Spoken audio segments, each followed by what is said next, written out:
Yes, I have 2 IQ, James. Yes.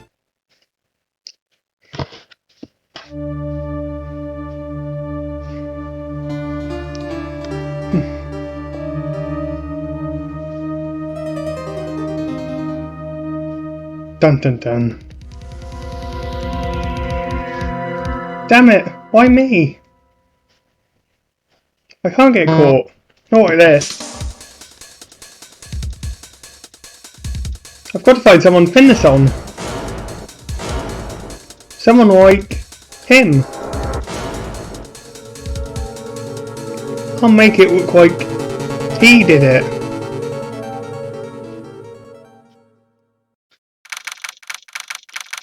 August 3rd, 9:47 AM, District Court, Defendant Robbie, number 2. Boy, am I nervous. Right. Oh, hiya, Chief. Woo, I'm glad I made it on time.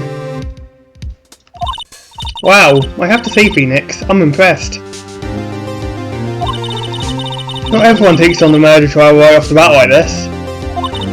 It says a lot about you, and you're quite crying as well. Thanks. Actually, it's because I owe him a favour. A favour? You mean you knew the defendant before this case? Yes. Actually, I kind of owe my current job to him. He's one of the reasons I became an attorney. Well, that's news to me. I want to help him out any way I can. I just really want to help him. I owe him that much. It's over. My wife, everything, it's all over. Is that your client screaming over there? Yeah, it's him. Death, despair, oh. I'm gonna do it. I'm gonna die. It sounds like he wants to die. No shit. Yeah. Nick! Hey there, Harry. Dude, I'm so guilty. Tell them I'm guilty. Give me the death sentence. I ain't afraid to die. What? What's wrong, Larry? Oh, it's all over. I'm finished. Finished! Can't live in a world without her. I can't. Who took her away from me, Nick? Who did this? Oh, Nick, you gotta tell me. Who took my baby away? The person responsible for your girlfriend's death? The newspapers say it was you.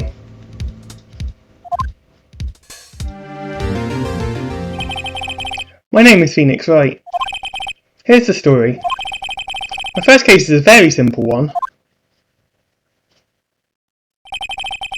A young woman was killed in her apartment. The guy they arrested was the unlucky sap dating her. Larry Butts. My best friend since grade school. Our school had a saying, when something smells, it's usually the butts. In the 23 years I've known him, it's usually been true. He has a knack for getting himself in trouble. One thing I can say though, it's usually not his fault, he just has terrible luck. But I know better than anyone that he's a good guy at heart. That and I owe him one, which is why I took the case, to clear his name. And that's just what I'm going to do. August 3rd, 10 AM, District Court, Courtroom number 2.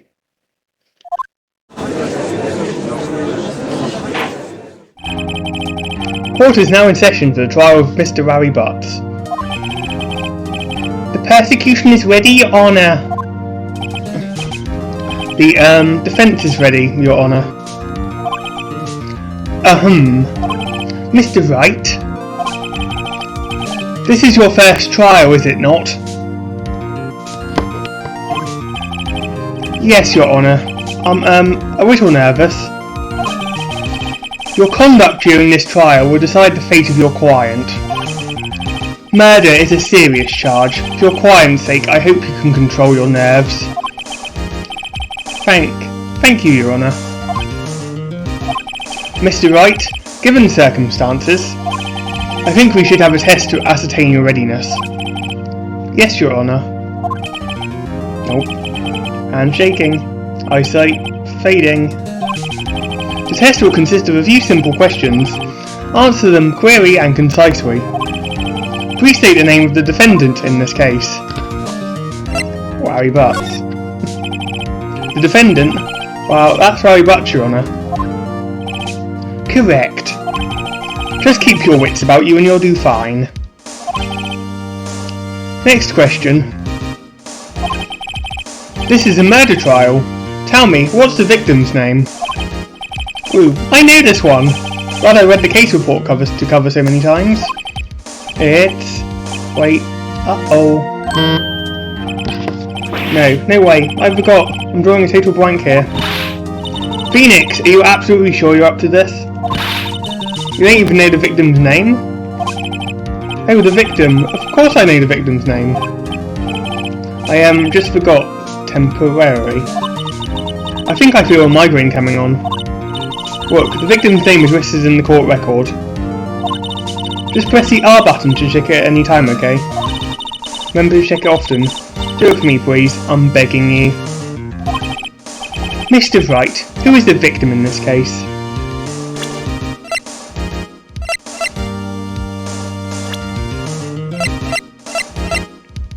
Cindy Stone. The victim's name is Cindy Stone. Correct. Now tell me, what was the cause of death? She died because she was... hit with a blunt object, I want to say. She was struck once by a blunt object. Correct. You've answered all my questions. I see no reason why we shouldn't proceed. You seem much more relaxed, Mr. Wright. Good for you. Thank you, Your Honour. Because I don't feel relaxed, that's for sure. Well then. First, a question for the prosecution. Mr. Payne? Yes, Your Honour? As Mr. Wright just told us, the victim was struck with a blunt object. Would you explain to the court just what that object was? The murder weapon was a statue of the Thinker. It was found lying on the floor next to the victim. I see. The court accepts it into evidence. Statue added to the court record. Right. Be sure to pay attention to any evidence added during the trial. That evidence is the only ammunition you have in court. Use the R button to check the court record frequently. Mr. Payne, the prosecution may call its first witness. The prosecution calls the defendant, Mr. Butts, to the stand. Chief, what do I do now? Pay attention, you don't want to miss any information that might help your client's case. We'll get your chance to respond to the prosecution later, so be ready. Let's just hope he doesn't say anything unfortunate. Uh-oh. Larry gets excited easily. This could be bad.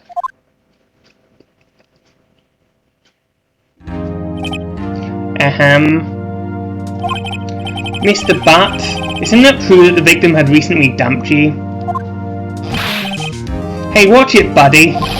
We were great together. We were Romeo and Juliet. Cleopatra and Mark Antony.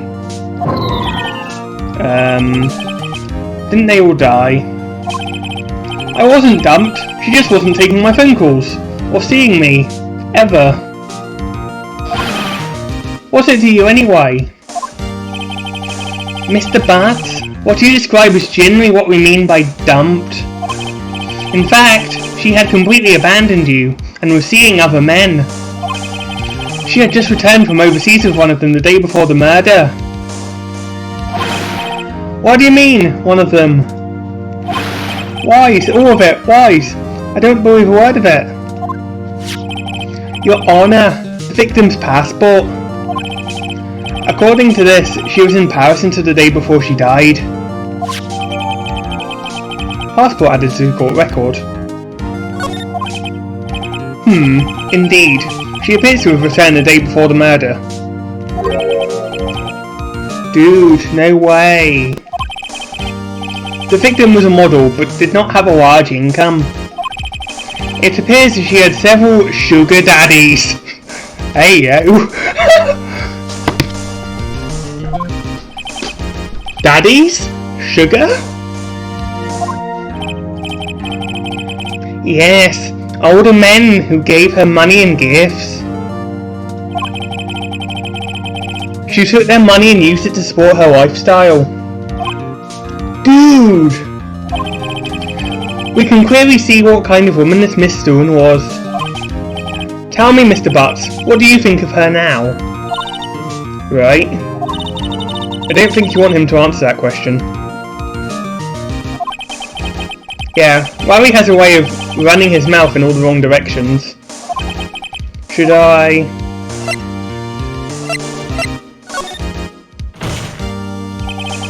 Like, Ryan had no idea the victim was seeing other men. That question is irrelevant to this case. Oof. Dude, Nick, what do you mean irrelevant? That cheating she-dog? I'm gonna die. I'm just gonna drop dead.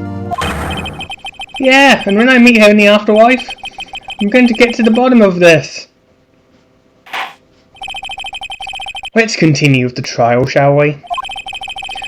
I believe the accused motive is clear to everyone. Yes, quite. Oh boy, this is so not looking good. Next question. You went to the victim's apartment on the day of the murder, did you not? Oh. Wow, did you or did you not? Huh? Well, maybe I did, and maybe I didn't. Uh-oh, he went. What do I do?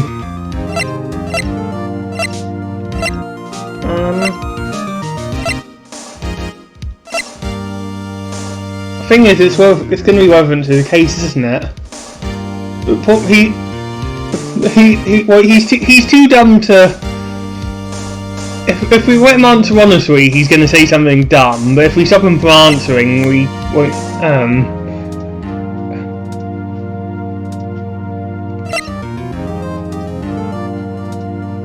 Okay, we'll have him answer honestly, and if it goes wrong, it's fine. I know, I'll send him a signal. Tell the truth. Yeah, I was there, I went. I feel like that was the wrong answer. Order! Well, Mr. Butts?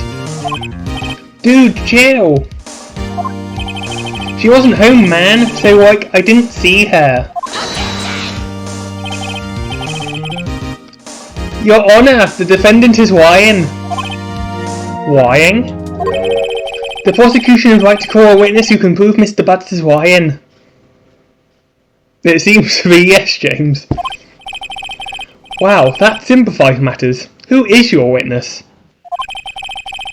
The man who found the victim's body. Just before making the gruesome discovery.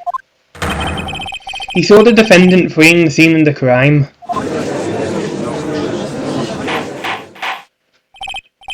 Order! Order in the court! Mr. Payne, the prosecution may call its witness. Yes, Your Honour. This is bad. On the day of the murder, my witness was selling newspapers at the victim's building. Please bring Mr. Frank Sowett into the stand.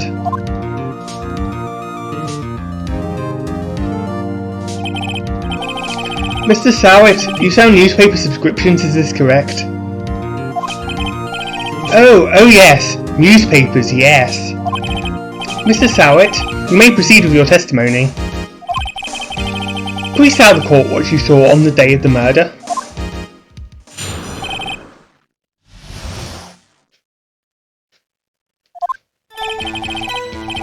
I was going door to door, selling subscriptions when I saw the man fleeing an apartment.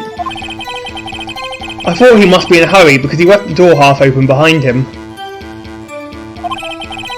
Thinking it strange, I looked inside the apartment. Then I saw her lying there, a woman, not moving, dead. I quailed in fright and found myself unable to go inside. I thought to call the police immediately. However, the phone in her apartment wasn't working. I went to a nearby park and found a public phone. I remember the time exactly, it was 1 PM. The man who ran was, without a doubt, the defendant sitting right over there.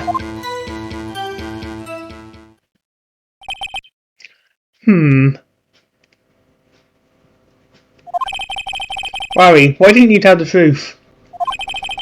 I can't defend you against a testimony like that. Incidentally, why wasn't the phone in the victim's apartment working? Your Honour, at the time of the murder, there was a blackout in the building.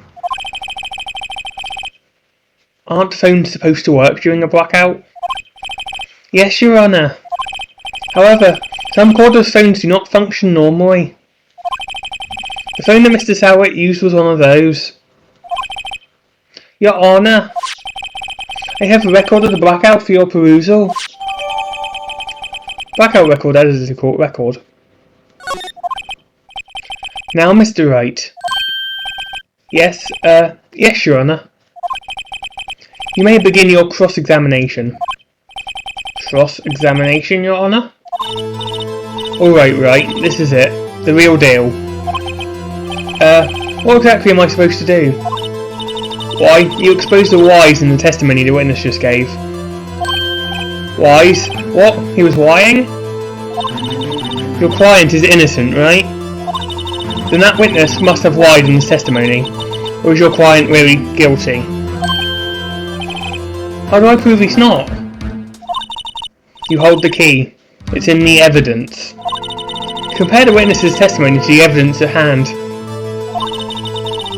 There's bound to be a contradiction in there. First, find contradictions between the court record and the witness testimony. Then, once you have found the contradicting evidence, present it and rub it in the witness's face. Okay. Open the court record with an R button, then point out contradictions in the testimony.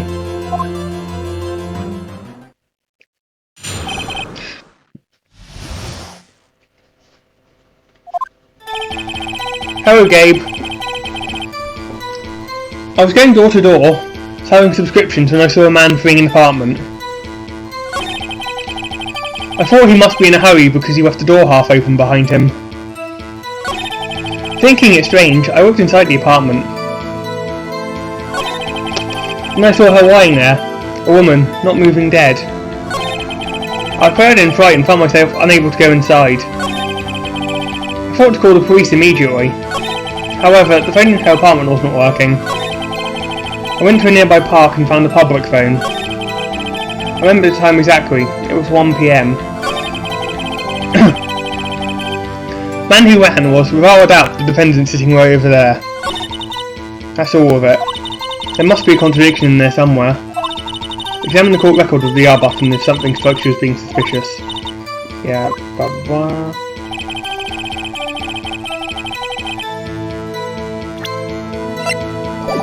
Right. What are the options? Just gonna save. And then...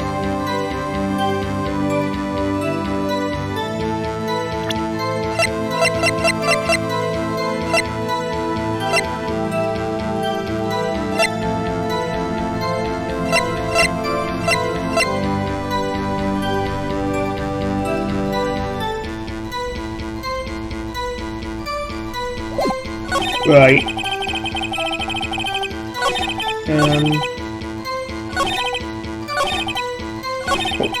And put time exactly. It was 1 PM.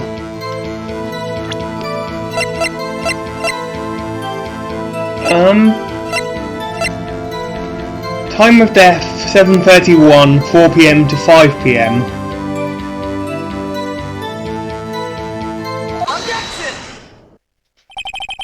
Hello, Matt. You found the body at 1 PM. You're sure? Yes, it was 1 PM for certain. Frankly, I find that hard to believe. Your statement directly contradicts the autopsy report. The autopsy notes the time of death at sometime after 4 PM. There was nobody no body to find at 1 PM. How do you explain this 3-hour gap? Oh, that. This is trivial! The witness merely forgot the time. After his testimony, I find that hard to believe. Mr. Sarwet, why were you so certain that you found the body at 1 PM?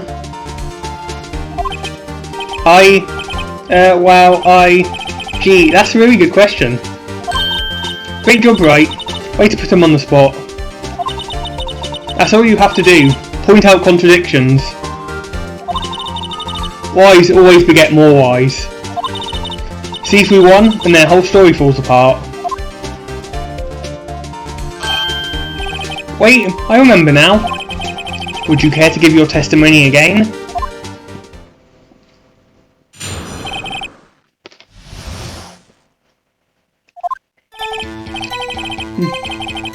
You see, when I found the body, I heard the time.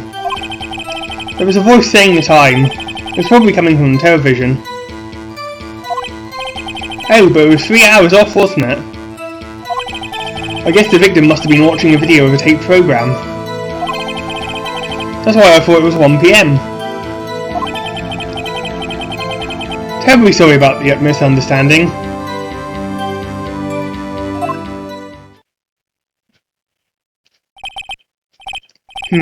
I see. You heard a voice saying time on a taped program. Mr. Wright, you may cross-examine the witness. Right. You know what to do. I've got this one.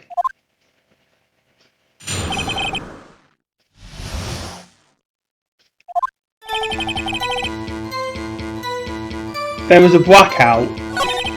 There was a voice saying...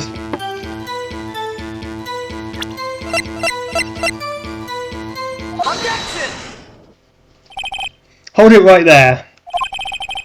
The prosecution said there was a blackout at the time of the discovery. And this record proves it.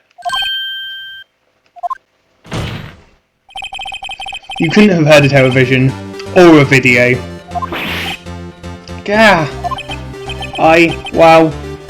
Oh. The defence has a point. Do you have an explanation for this, Mr. Sarwet?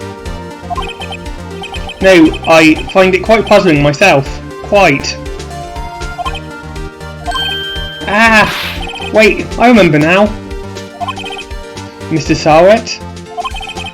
The court would prefer to hear an accurate testimony from the very beginning. These constant corrections are harming your credibility. That, and you seem rather distraught. My apologies, Your Honour. It must have been the shock of finding the body.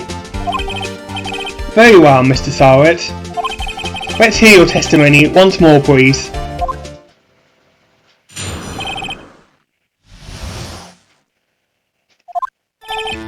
Actually, I didn't hear at the time. I saw it. There was a table clock in the apartment, wasn't there?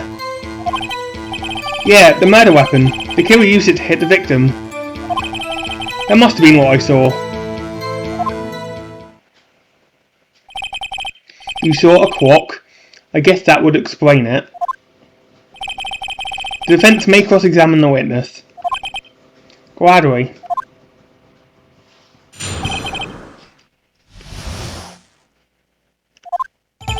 Actually, I didn't hear. You saw table clock in the apartment.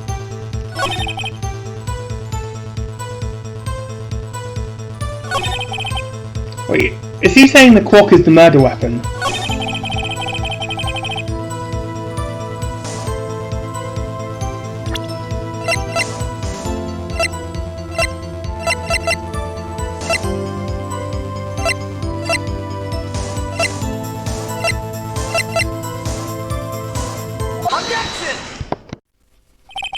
Wait just a moment. The murder weapon wasn't a quark. It was this statue. Now how is this supposed to be a quark? What? You with your objections and your evidence. Just who do you think you are? Just answer the question, Mr. Starrett. Hey, I saw it there, okay? That's a quark. Your Honour, if I may. Yes, Mr. Payne? As the witness stated, the statue is indeed a quark. The neck is a switch. You just tilt it and it says the time out loud. As it doesn't look like a quark, I submitted it as a statue. My apologies. I see. So, the murder weapon was a table clock after all. Well, Mr. Wright? It appears that the witness's testimony was correct. This is a quark. Do you have any problems with his testimony now? Yes. Your Honour, there is a gaping hole in the witness' testimony. The only way he could have known the weapon was a quark is to hold it in his hand. Yet the witness testified that he never entered the apartment. Query, a contradiction. Indeed. The witness knew it was a quark because he went into the apartment. You're lying. You were inside the apartment on the day of the murder. Oh yeah? Prove it. Prove I went in there. I'll do better than that. I can prove you were the one who killed her. You struck her with the quark, and the shock of the blow triggered the quark's voice. That was the sound you heard. Order in the court. Intriguing. Please continue, Mr. Wright. Yes, Your Honour. Mr. Starrett? The sound must have left quite an impression on you. Understandable, since the murder weapon spoke just as you hit the victim. That voice was burned into your mind. That's why you were so certain about the time. What's the meaning of this? This is all baseless conjecture. Baseless? Just look at the witness's face.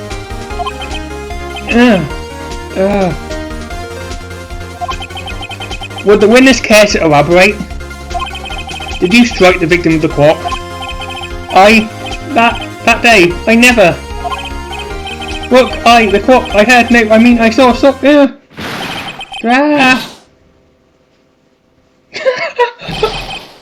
Shut up, I hate you. It was him, I tell you. I saw him. He killed her and he should burn. Burn, give him death. Order in the court, I say. Your Honour, a moment please. There isn't a shred of evidence supporting the defence's claims. Mr. Wright? Your Honour? You claim the sound the witness heard came from the quark. Do you have any evidence? The whole case is riding on this. I'd better think it through carefully. Your Honour? The sound Mr. Starrett heard was definitely this quark. A fact which is clear if you simply...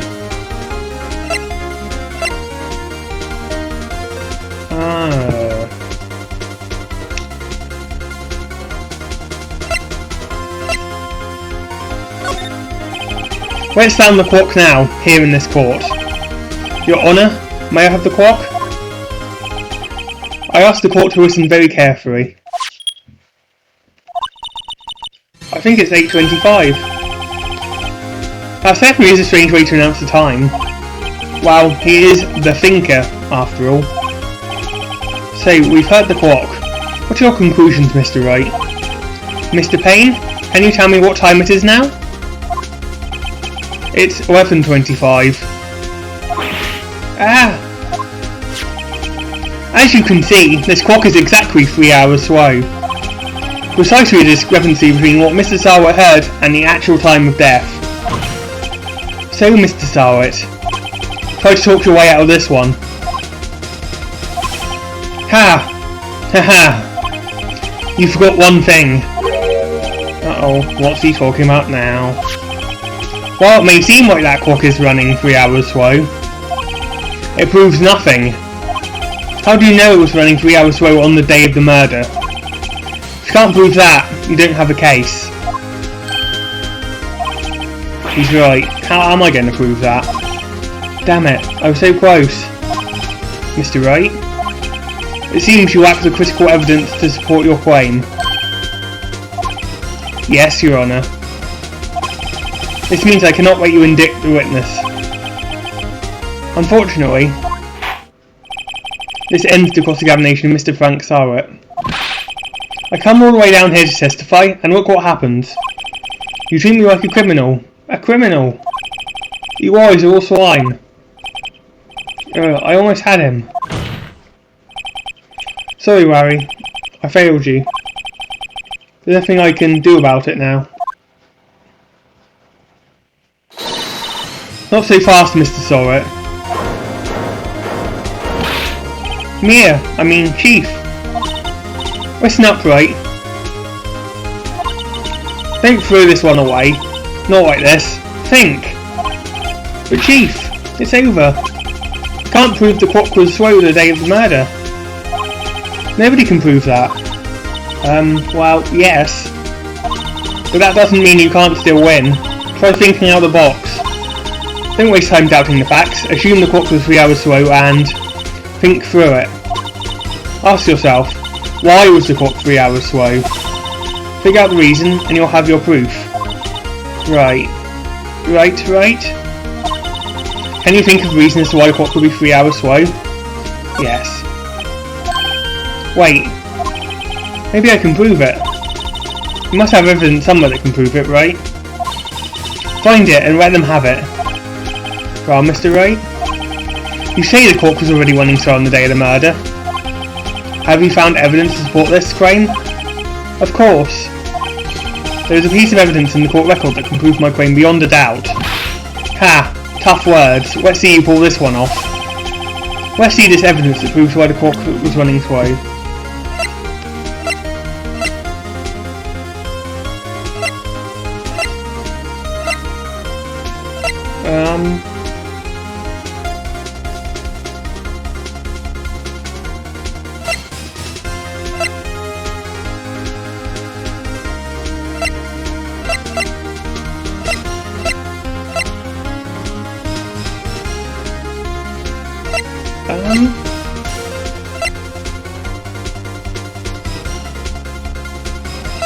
What could it... It's not the attorney badge, obviously. Electricity was out, but it's a battery-powered clock.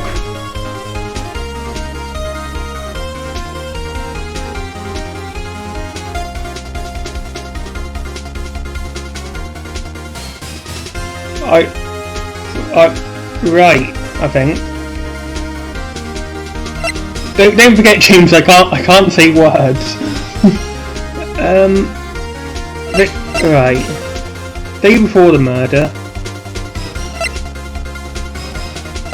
Time of death is 4 PM to 5 PM. Hello, Monsieur. Welcome. I'm gonna go with the passport.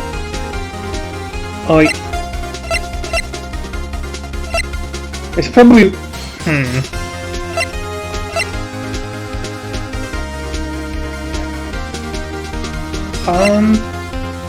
I have not. This is a blind playthrough. Right, yeah, I'm blind with this. Let's go with present. Let's go for it. The victim had just returned home from abroad the day before the murder. As we all know, the time difference between here and Paris is 9 hours. When it's 4 PM here, it's 1 AM the next day there. The clock wasn't 3 hours slow, it was 9 hours fast. The victim hadn't reset her clock since returning home. That's why the time you heard when you struck her dead in her apartment was wrong. Proof enough for you, Mr. Sarrett? Or should I say, Mr. Did It?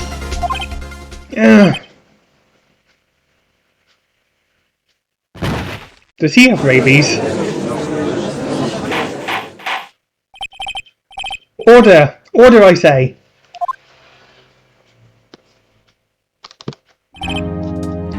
Wow. This case has certainly turned out differently than we all expected.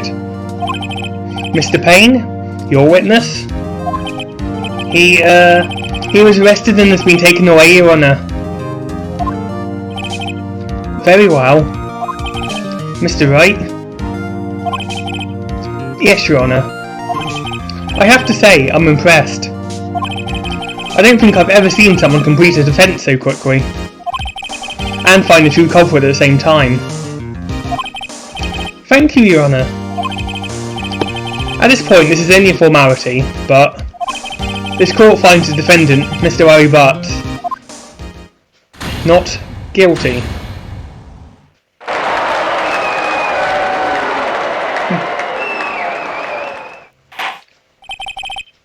And with that, this court is adjourned.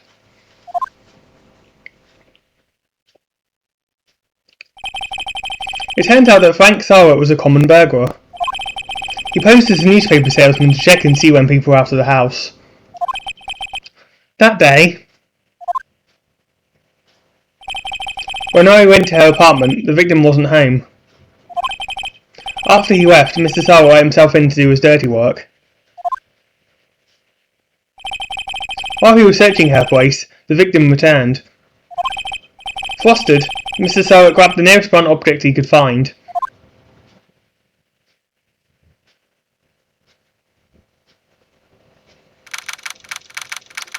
August 3rd, 2:32 PM, District Court, Defendant Robbie, Number 2. Woo, I still can't believe we won.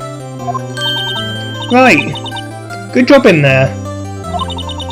Congratulations. Thanks, Chief. I owe it all to you. Not at all, not at all. You fought your own battles in there. It's been a while since I've seen a trial end on such a satisfying note. I've never seen the Chief looking this happy. If she's this glad, imagine how I must feel. My wife is over. Worry, you're supposed to be happy. What's wrong now? Oh, Nick. Don't worry about me. I'll be dead and gone soon. Good. Wait, no. I mean, bad. Larry, you're innocent. The case is closed. But my Cindy Windy's gone, man. Gone forever. Larry, she was a... Nah, never mind. Congratulations, Harry. Harry? Yes, you. I can practically see the headlines now. Harry Butts. Innocent. Here. Thanks. I really owe you one. I won't forget this ever. Let's celebrate. Dinner? Movie? My treat? Oh, no, I couldn't. Hey, I was the one who got you off the hook. Oh, hey. Here, take this. It's a present. A present? For me? Wait, wasn't this the evidence that... Actually, I made this clock for her. I made one for her and one for me. Really? You made this? Wow, thank you. I'll keep it as a memento.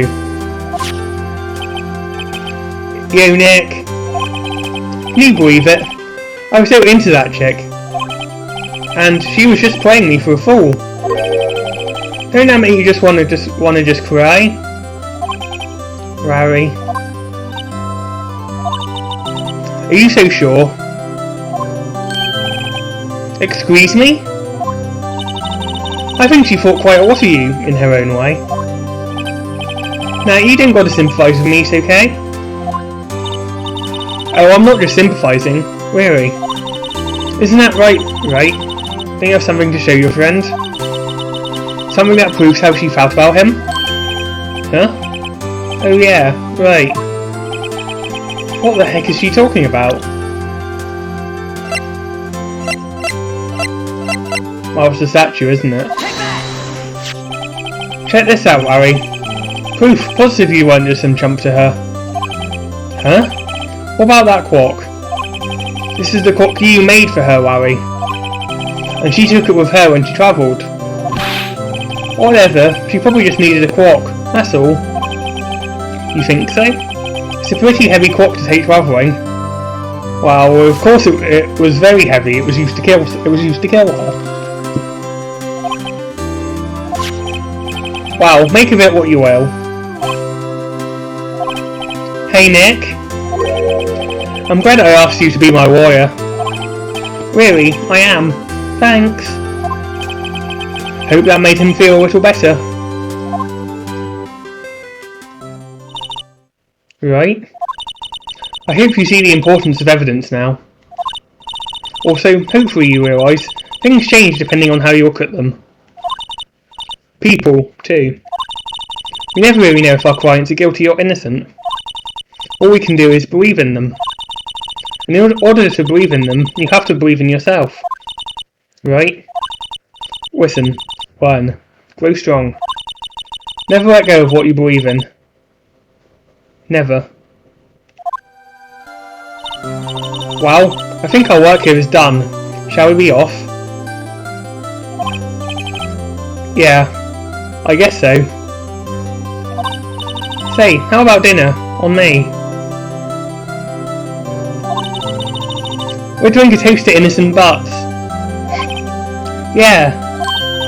Oh, speaking of Harry, you were saying part of why you became a lawyer was because of him. Oh yeah, part at least. You'll have to tell me more about it sometime. Maybe over drinks. And so, my first trial came to a close. Larry slapped me on the back and said, "Gee Nick, it's good to have friends." But I'm pretty sure he's not going to pay us, unless you count the clock he gave Mia. I didn't know it then. But that clock was soon going to be at the centre of another incident. My promise to tell the chief about me and Larry would be one promise that I wouldn't be able to keep.